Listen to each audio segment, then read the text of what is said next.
Hey, buddy. How's it My going? man, how are you? Good, dude. Good. How's the kiddos? How's the family? You doing all right over there? Wife's sick. Jake sick. Jake with strep. Noah's better. He was puking up last weekend. Maya has seemed to be relatively unscathed. Knock on wood. And then I've had some like low grade stuff, but nothing like that sent me to the toilets or the antibiotics. I was actually thinking about this. I was like, man, it kind of stinks, when you have when you have a decent sized family, just especially with the kids, they're just like petri dishes and they just pass around just nastiness. They bring in the house and they're just basically over, they're just drags, basically drags to Tracks. my economic standing, drags to my sometimes my emotional, drags to our health. They're just drags, but I love them so much, so much. Maya, Jake, and Noah, I love you guys dearly. But I was thinking about, we have a member in our group that has 8 boys, and I was just like, how are you ever healthy? Like, I Yeah, don't understand how you could ever be healthy unless everybody's down like hard at the same time, which is what you would probably your prayer. Like everybody just get sick, like that right should be. now, I'll fight it lick each together. other's lick each other's doorknobs, and like just everybody gets sick. I require it, and then you just move through. I don't know. Like one kid There's, gets sick and they're like, "All right, everyone, just go. Hey, Johnny, go lick everybody else's face and just sneeze all over him." Snuggle time. Open your mouth. Your brother's about to cough in your mouth. That's disgusting. It is gross. Dude, we had it a week ago at our house, man. Like, yeah, what my daughter got it. 3 days later, my son got it. 2 days later, my wife got it, and then I ended up getting it last. Fortunately, it Well, I didn't hit think me as hard. you gave your stuff to Noah somehow I didn't even see because Noah. What are you talking about, he's dude? the only one that was like throwing up like you guys. Everybody else has been like Can't blame that on strep, me. and it's your fault. Can't blame that on me. It's your Anyways, that's fault. not what we're talking about today. We're talking No, about, no. We have to be conscious. This is a Friday episode. This is a real talk. So we have to yeah, make this quick. somewhat short. But Yeah, we I'll we tell could you go on this, for long. we wanted to do a top book, top 10 list, to close out the year. And as I was looking, excuse me, as I was looking at it, I was like, yeah, I mean, I'll give you 10, but it's probably gonna be like topically, and it's not gonna be 10 books. And it is very, very challenging to narrow down.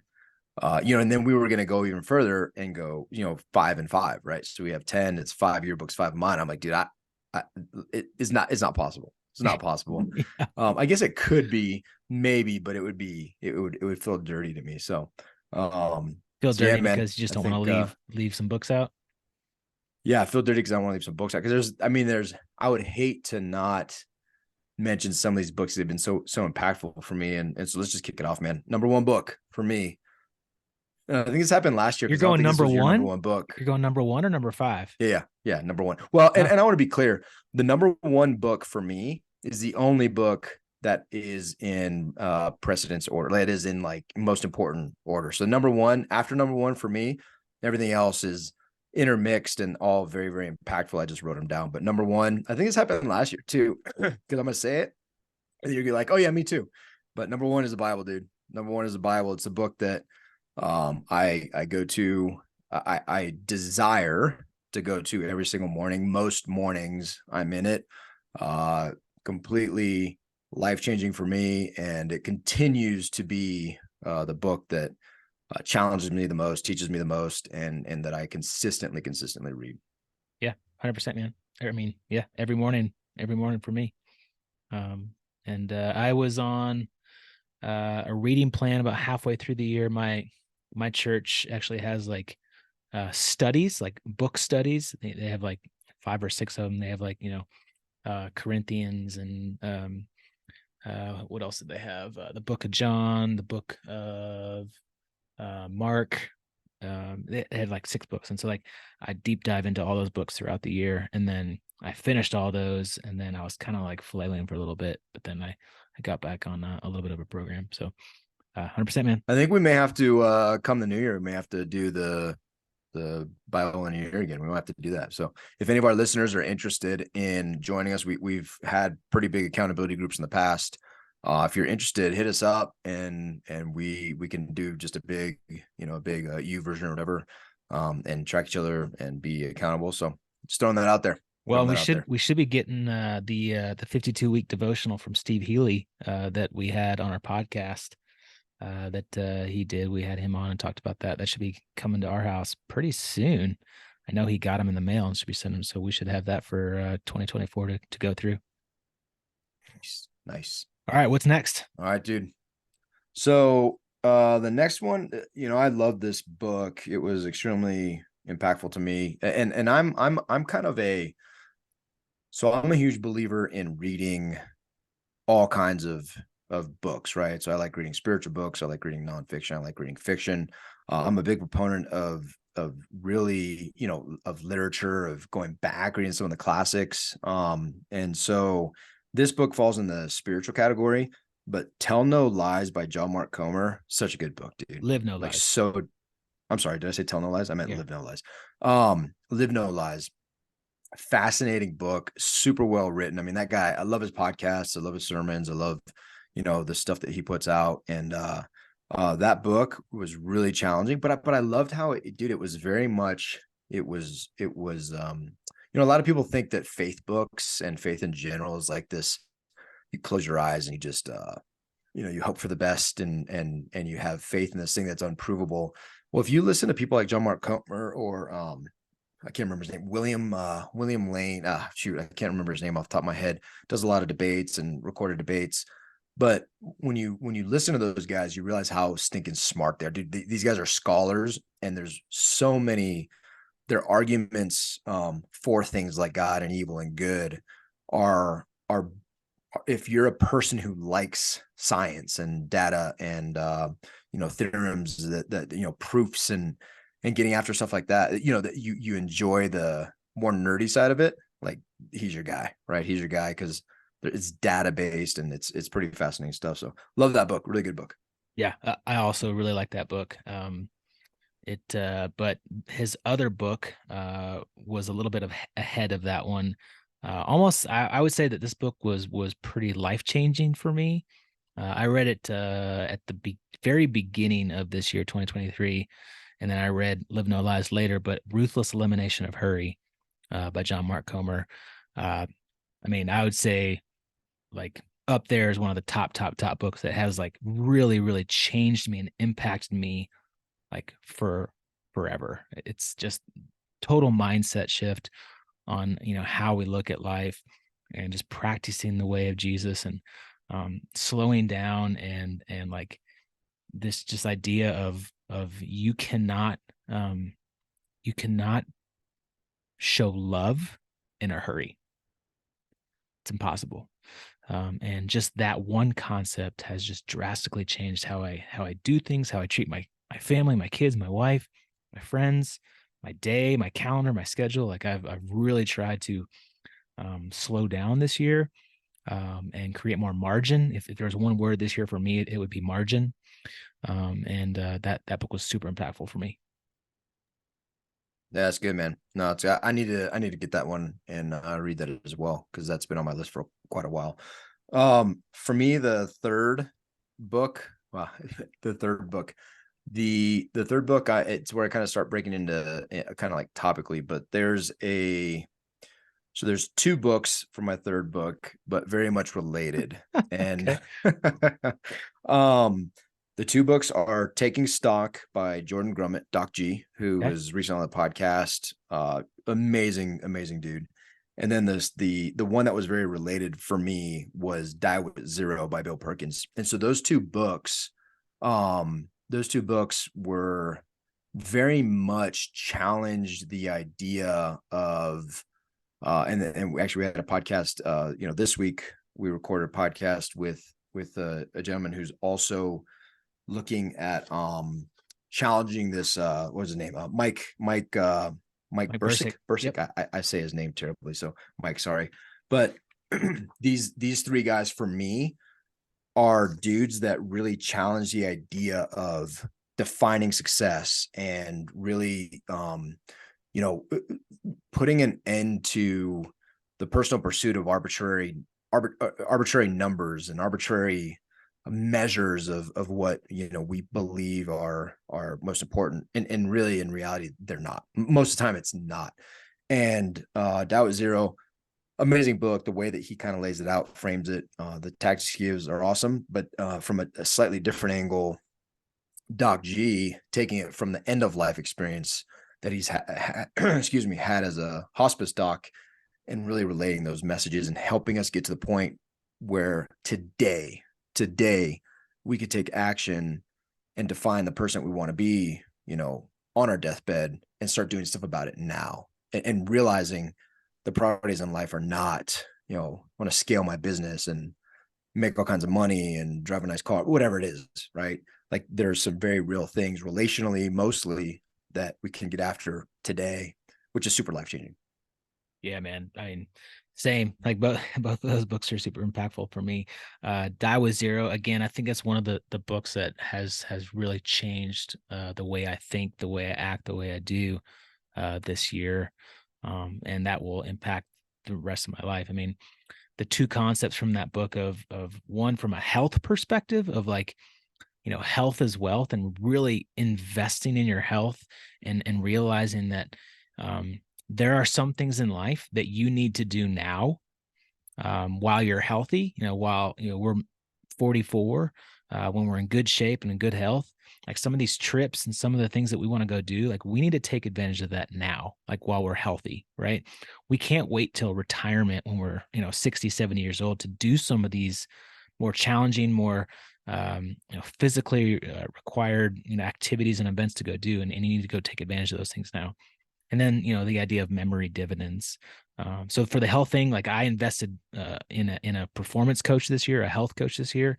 I was feeling out of shape and unhealthy, and so like from that book, because of that book, I invested a decent amount of money to hire a performance coach and like really take my health seriously. And then the memory dividends, just the idea of investing in memories that will last a lifetime, and the pictures, and you'll go back and like memories will just get better and better and better as time goes on. And if you're doing that with your friends, with your family, that was really impactful to me. So like we took some pretty cool trips last summer, and from now on plan on doing really cool trips, and some of those weren't cheap, but it's creating memories, and I think it's well worth it. Yeah, man. I love it. I love it. All right. For me, four, I'm grouping into dad books. And dad books, for me, there were two, and we were blessed enough to have both these dudes on the podcast as well. But Jared Lopes wrote a book called Dad Tired, and then Kevin Goodnight wrote a book called Dad Voted. And both of them, what I love about both of those books, they took a similar approach, very differently written books. But they both took a similar approach from the perspective of, as a dad, the power of modeling. And so basically my spiritual life, my spiritual house needs to be in order. I need to be seeking Christ for a number of reasons, but one of them also very directly related to how I raise my children, and how I how I model my faith, and then the outpouring of that, right? And the outpouring of that, and how I treat my kids, treat my family, treat myself. It's just they're both very powerful in different ways, like I said. And then what I love about both of them, they have like practical actions, right? They have like, okay, these are some family traditions that we do in our house. You're like, oh, that's super cool. Like, fill the vase throughout the year with with one-liners or whatever, how God blessed you, and have that open to the family. Like just like little things that you're like, man, that's super creative, but also like what a life-giving thing to do for your family. And so those two books for me were very impactful, and two like awesome dudes, right? Like two incredible guys. Yeah, man, I loved having both those guys on the podcast this year. They just give some great advice, man. Like just great advice on just how to level up your game as a dad, as a man, and really be the spiritual leader of the family. I don't know if you remember when we had Chris Granger on the podcast. He has a community called Line Within, And he said something that has stuck with me for a long time, and it relates to what these two men are promoting and messaging. And I can't quote it correct exactly, but it said something like most people spend so much time worrying about where their kids are going to go to college, but they don't spend any time worrying about where they're going to end up in eternity. And like that has stuck with me for a long, long time. And both Kevin and Jared are right along in that message. Like first and foremost, we need to be the spiritual leaders of our family and lead our children to Christ. And do that in practical ways. And like you said, there's a ton of practical stuff in the book, and we've both taken some of the actions to put some of those in place. It's been really cool. Yeah, buddy. And then for me, the fifth book, which is actually like it could potentially be like 15 books in this, but I'm a big believer in fiction. I love fiction. And so one of the members in our group, Trey, shout out to Trey, he reads a lot. And I just reached out to him one day and was like, hey dude, like what you reading? Who you reading? And he's like, dude, read Pat Conroy. I'm like, okay. And I never heard of Pat, I hadn't heard of him. But then when I started looking at his titles, like he some of his books are like you'll recognize like The Great Santini, right? Like that was a movie. The Great Santini, there's what is that other one? Prince of the Tides. I've not seen that movie or read the book, but that's one of his books. And so I started with and you dude, you have to wait forever for the library for these. Like he's a pretty popular dude, Southern author. But I'll tell you that there's a couple things I love about it. So the book I started with was what's that book called? It was South of Broad. Really good, dude. I couldn't put it down. I told you, like I had got off a Peaky Blinder binge, and I was like, I can't do that anymore. I think I have an addictive personality, so I started Yeah, you reading, think? and now I'm like binging books, dude. Like I'm binging, like I'll read till like 2, 3 in the morning if I could, just binging these books. But I think it's better than binging TV. Um, so I read that book, crushed it. These are like probably 500-700 page books. I mean, they're not short books. Oh, dang. And immediately picked up a book called Beach Music, dude. So good. Hmm. But what's amazing about it, and I just one like it's not even I mean, it's heavy in the book, but in Beach Music, um, Pat Conroy, he's beautiful with the English language, dude. Like beautiful with the English language. And so that really is great for your brain, right? Vocabulary and sentence structure and all that. But he did a description in the book. He had a character describe their experience in the Holocaust. Dude, like you couldn't, it was all very realistic and it was all very true to history. But reading that in a fiction book, like it was gut wrenching, dude. Hmm. Like it really, it took my mind to a place. Fiction enables you to see things that we look at the news every day and it's like, like, okay, yeah, all these bombs dropping in Gaza. And like, we take a side and we're like, well, black and white, right? And we lose kind of the reality of the situation for both sides, like on the ground and the pain and the blood and your fear for your kids. We lose that. Fiction enables you to be back in that. And it's really good. There's a book I also read this year, and it's so dumb. People get so mad about these topics, but it's called American Dirt, and it's about illegal immigrants. The book though is fascinating, but the description of the journey as an illegal immigrant is like, oh, it humanizes it. Yeah. The news does not humanize the news.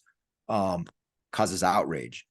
A lot of times fiction can humanize and help you just take a different perspective. So Pat Conroy books, huge fan. And I gotta push one other author. uh I asked another guy in our group, John Ballinger, shout out to him. Shout out to him. Hey dude, what book?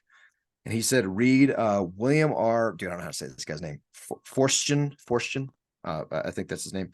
Or that's I think that's how you say it. But he wrote a series called it's 1 Second After. Dude, like that book, that series, those 3 books, I crushed them. Hmm.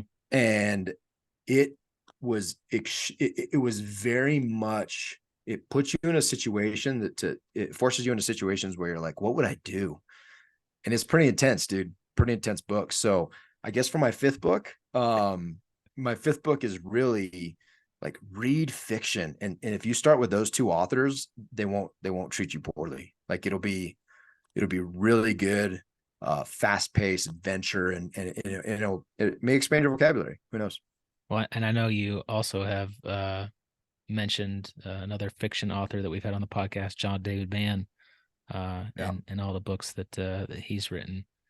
I know you said Love that them. those are really Love good them. too.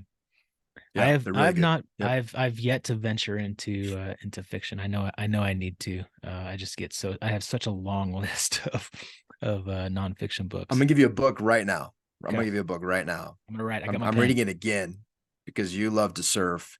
Yeah. This is a surf noir Oh, genre. It's called Tapping the Source.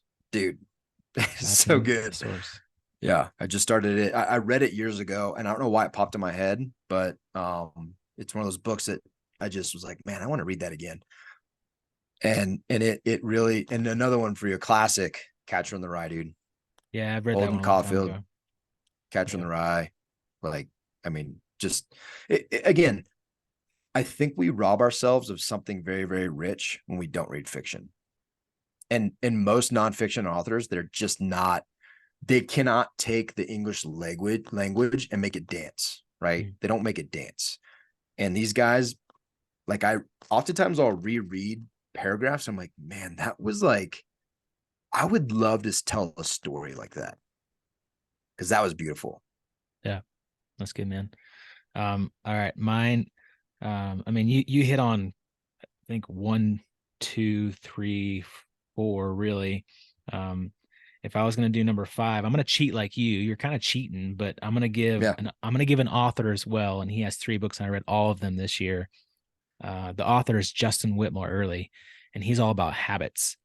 The first book I read was called Habits of the Household, and that was basically just a book about really about parenting, about how we parent, again, kind of leading the family spiritually, through good habits, and he equates habits to liturgies. So that was the first one. Then I went back and I read his first one, called The Common Rule, and really loved that one. And then we decided as a tribe to do use that book as the book club book that we're going to hit on. Specifically, we're going to talk about it a lot in January when we're hitting on habits and kind of creating some new habits for the new year. And then he came out with a new book just recently called Made for People, and that's all about friendship, covenant friendship, and also, dude, super good. And again, it has a lot to do with habits, and it has a lot to do. It reminds me of the things that we focus on a lot in Friendship Month, in the Kinetic Man, and then a lot of the stuff that you and I talk about, a lot of the stuff that you and I do. And it's validating to know that like you and I are in a place where there's that covenant friendship idea, and it's a really good book. Well, dude, I'll tell you, this just happened. And why this is germane to the point. Books can change you, right? Books 100%, can dude. change you. And I've read and multiple books and that's changed me this year. oh, 100%. And if you, I'm not big on like I have no idea how many books I read this year. I I don't never either. have book reading goals, right? I have book reading action goals. Like I want to read a book, I want to be immersed in it, and I want it to change me. I'll tell you, what I just told you about that Holocaust section of beach music really has me um seeking to intentionally be more empathetic when I'm looking at things in the news. For example, I don't watch a lot of news anymore, but it has me really contemplating more deeply my opinions. Mm. That's pretty significant, dude. Because a lot of us, have, especially me, dude. You told me one of my biggest weaknesses is how opinionated I am about things, right? Like we had that Yeah, conversation. I think I was this year. But I took what you said to heart. But I also take to heart, like when I read these things, I'm like, okay, man, like that changed me. But I'll tell you, it's one of the things that's changed when you talk about the relationship we have and our friendship. My mom, like just before we get on this call, I'm like, hey, I gotta go. And she's like, what did you do fun today? And I was like, what are you talking about? And she's like, it's Thursday. Didn't you and Stu do something? I'm like, wow, how do you know about that? But I tell you, it I love makes it. a difference, right? People notice. And I was like, no, my son has strep and I've been at home all day. But it's just it's interesting because it is different, dude, and people notice it. And when you put things into action, it can really be life changing, but it can also set a modeling example for others. Because I want people to have the friendship you and I have, Yeah. right? I want them to be able to pick up the phone and talk deeply about a book with somebody, and not have to be a woman to do that, right? Women are great at it in book club, and they do it great. We don't. We do personally, but Yeah. we as men don't. So that's our 10-ish. Well, no, Our I got top two more. 10-ish list. Oh, you have two more? Good. Okay. I Yeah. got two Top more 10-ish. Might as well add two more. because it's on the topic that um for I think for both of us this year, it validated a lot of our mission, and also validated, this loneliness epidemic, that paper that came out this year. But two books that just hit a lot on just how important relationships are, and specifically for men. One is The Good Life by Mark Schultz and Robert Waldinger, and it's hitting on the 87-year study about relationships and how that is like truly what make people happy. And then the other one is Of Boys and Men by Richard Reeves. Similarly, it talks specifically about men, and the direction manhood has been going, and the dangers of where we are right now. A lot of that being, the roles we play, the identity we have in our life, and the lacking of purpose that men specifically are having in this world right now. So super interesting books, and it validates a lot of the stuff that we're trying to pursue, and the mission we have at the Kinetic Man. So that's definitely more than Yep. 10, but Yeah, I think that was it's 10 books, guys. So hey, 10-ish. hopefully this was helpful for you, our listeners, to narrow your book list down to 10. That's your reading list for 2024 if you haven't read any of those. That's your 10 book reading list for 2024. Ish. There's approximately 25 books in our 10 book in our 10 book top 10. So there you go. I mean, There you go. I have like 10 more I could probably talk about. But Math is good. I'll tell you, dude. I don't think I just don't read bad books, and I think that there's so much goodness out there that I mean, just be intentional with your reading, and look to see what you can get out of it, learn from it, take action, and read more, be different, be better, be Well, and what kinetic, giddy you up. said, man, like let me just hit on the one thing, like read, but then like take action on the stuff you're reading, right? Like actually go do the things that they're like saying to do. Like actually change, like make change based off of what you're reading and learning. And like no kidding, do something I'm just gonna about be it. honest, man. I think like the number of books lists a year is dumb. Like I'm Yeah. so far from that. I used to be there, but I'm so far from that. Like I'm not judging. I'm just saying, like you could read 100 books and do nothing with them. You could read one and take radical change. Which guy do you want to be? You know what I mean? Right. So anyway, Amen. Good stuff. yep. Go read those 10-ish top 10-ish books. Finish books. Good luck. Yeah. Yeah.